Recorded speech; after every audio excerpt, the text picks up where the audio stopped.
నమస్కారం ఘంటారావానికి స్వాగతం. ముందుగా ప్రధాన అంశాలు. మిషన్ భగీరథ జలమండలికి 3800 కోట్ల నాబార్డ్ రుణం. ఆర్టీసీకి 500 కోట్ల పూచీకత్తుకు మంత్రివర్గం ఆమోదం.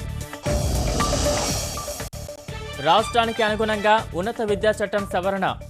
యావజ్జీవ ఖైదీల విడుదలకు ప్రభుత్వం అంగీకారం.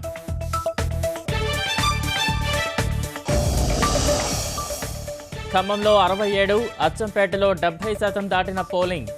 వరంగల్ సహా 3 చోట్ల విజయం తమదేనని తెరాస ధీమా. చెంచల్గూడ జైలుకు సుశీల్ సహా కారు డ్రైవర్. రాజకీయ ప్రేరేపిత కేసులని మంత్రి రావెల ఆరోపణ.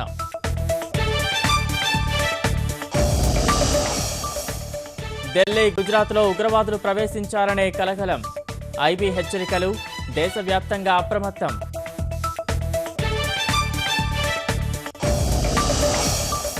శివరాత్రికి ముస్తాబైన శైవ క్షేత్రాలు.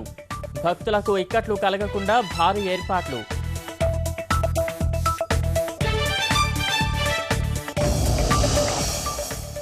మలయాళ నటుడు కళాభవన్ మణి కన్నుమూత. తెలుగు, తమిళ, హిందీ చిత్రాల్లో విలక్షణ నటన.